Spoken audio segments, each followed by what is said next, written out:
Ya, bismillahirrahmanirrahim. Assalamualaikum warahmatullahi wabarakatuh. Waalaikumsalam. Bapak Ibu sekalian, pemirsa yang kami hormati, Masjid Sukron berada di Kelurahan Bakaran Batu, yang mana Masjid Sukron ini mempunyai visi, yaitu bagaimana warga masyarakat di sekitar Masjid Sukron ini bisa mendapat manfaat untuk kehidupan beribadah dan bersosial.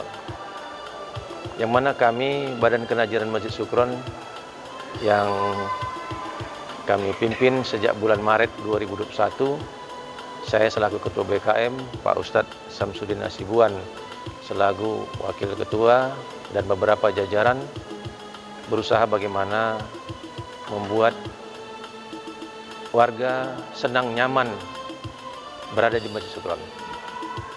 Beberapa kegiatan kami di sini yang paling utama adalah ibadah, bagaimana masyarakat bisa nyaman beribadah di masjid ini.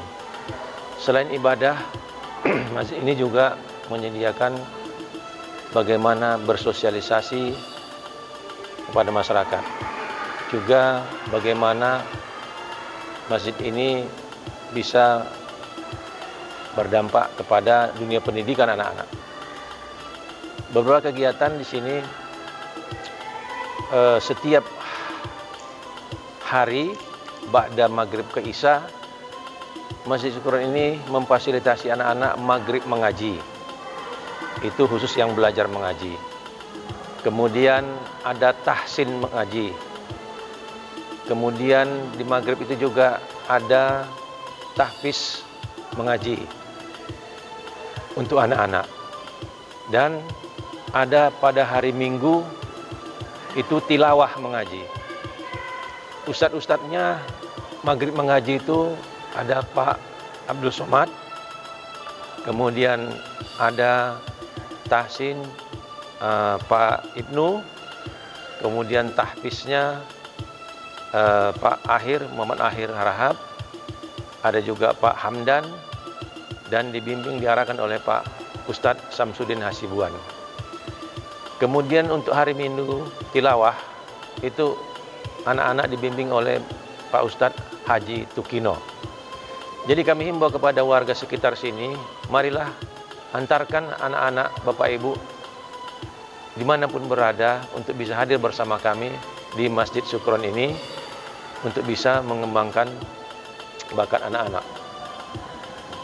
Di samping itu, Masjid Sukron juga bergerak sosial, namanya Gerakan Dompet Sosial, yang berkolaborasi dengan warga di sekitar Masjid Sukron, yang mana sudah banyak yang kami berikan dalam bentuk uang tunai kepada masyarakat yang mengalami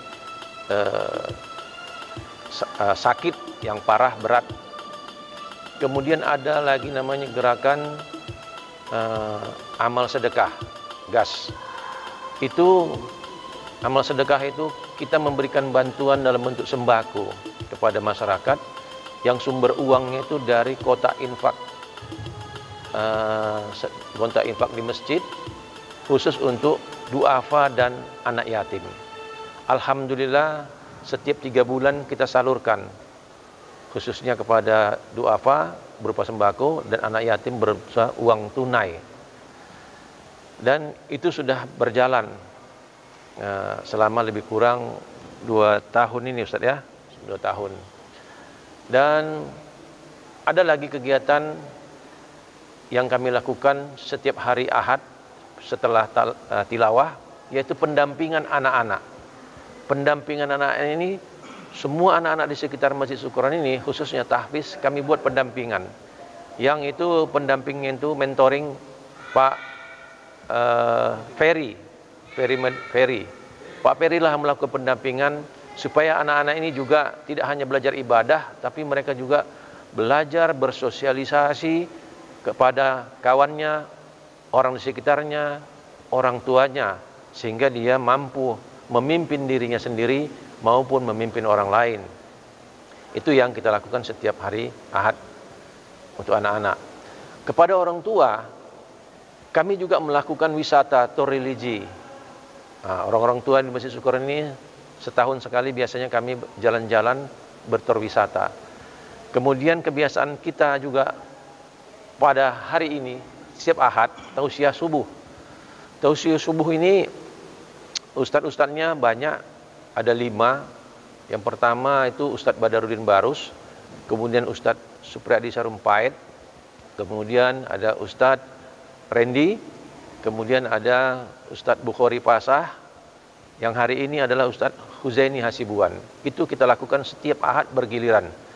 Dan istimewanya setelah tausiah, kita makan bersama di teras masjid. Dan alhamdulillah pada hari ini kaum ibu sudah hadir bersama kami setiap Ahad untuk tausiah subuh, kemudian sarapan pagi bersama. Banyak hal lagi yang kami ingin kerjakan, terutama yang sedang kami kembangkan ini, perluasan Masjid Syukron. Alhamdulillah di sebelah masjid ini ada 2 rantai tanah kosong yang sudah kita bayari lunas, sekitar 425 juta, dan sekarang sedang tahap pembangunan. Dan alhamdulillah berkat Bapak Ibu sekalian, pemirsa, sahabat, bisa memberikan infak kepada Masjid Syukron, dan sudah terbangun pagar. Gerbang sedang dalam proses hampir siap, dan selanjutnya kami akan memperbaiki kamar mandi, kemudian penambahan perluasan teras masjid, karena Masjid Syukron ini jamaahnya semakin bertambah, sehingga di hari-hari besar Islam seling penuh sampai ke jalan. Maka kami buat penambahan perluasan ke belakang untuk makmum. Demikianlah Bapak Ibu. Anak-anaknya kan banyak Pak Haji. Jadi untuk ribut itu gimana caranya supaya jangan ribut? Nah, alhamdulillah ini berkat juga bimbingan Pak Ustadz kami di sini, ada Pak Ustadz Samsudin Hasibuan. Masalah anak-anak beliau selalu sensitif untuk melihat ini, maka kami tim harus berusaha. Salah satu masalah anak-anak ini yang kami pelajari, ternyata mereka harus didekati, harus dikawani, harus disentuh hatinya apa maunya. Setelah kami pelajari bersama tim kawan-kawan di Masjid Syukron ini, karena kami terus terang bekerja ini tidak sendiri, kami tim, ada beberapa kawan-kawan yang memang intensif untuk ini. Anak-anak ini kami rangkul, kami ajak berkumpul, kami buka CCTV, karena masjid ini terekam oleh CCTV. Kami pertontonkan mereka tentang perilaku anak-anak. Ternyata mereka tertawa dan mereka senang ketahuan keributannya.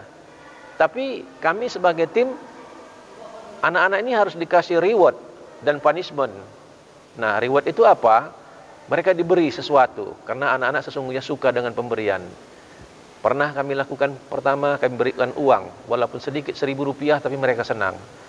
Nah, yang sangat terbaik, kami kasih reward yang agak lebih besar. Tapi yang paling ribut dapat juga ada 5 orang. Itu juga kita kasih penghargaan, walaupun jumlahnya kecil. Karena anak-anak tidak boleh tak diberi, maka dia akan menghindar. Kita beri. Tapi dengan diberi sedikit, dia merasa, besok aku harus bisa lebih baik supaya bisa lebih besar. Kemudian trik keduanya, kami beri lagi makanan. Makanan-makanan. Sama, buka CCTV. Ketika dia melihat, ternyata di CCTV kedua, sudah nggak dapat kami lagi temuannya. Sama sekali tidak ada lagi keributan. Maka dengan senang hati kami berikan mereka makanan-makanan. Berbentuk makanan kepada semua anak-anak. Kemudian trik yang berikutnya, kami ajak mereka wisata. Kami ajak mereka wisata supaya mereka dekat dengan pengurus masjid, terutama dengan ustadz kami di sini yang setiap hari di sini. Jadi mereka dengan melihat ustadz, melihat pengurus, melihat najir, mereka sudah segan, nggak berani lagi ribut, karena semua keinginan mereka kita sahuti. Kira-kira gitulah pendekatan kami kepada anak-anak. Kemudian setiap hari masjid ini ada petugas najir, ada petugas parkir, dan petugas parkir ini 5 waktu, dan sekaligus dia mengamankan anak-anak ketika waktu masuk sholat. Dia mengontrol, udah tertib anak itu baru dia masbuk. Kemudian ada lagi petugas kebersihan yang memang khusus membersihkan kamar mandi. Sehingga setiap hari kamar mandi itu bersih. Sehingga jamaah kemarin pun, maupun yang musafir maupun jamaah biasa, merasa nyaman. Dan suasana masjid ini, kita sudah maksimalkan AC-nya dengan penambahan daya. Sehingga tidak pernah lagi ada keluhan. Dan senangnya ibu-ibu sekarang malah senang wirid di masjid. Karena menikmati kenyamanan, kesejukan masjid. Kira-kira itulah yang kami sampaikan. Pak Ustadz tambahi. Terima kasih. Assalamualaikum warahmatullahi wabarakatuh. Semoga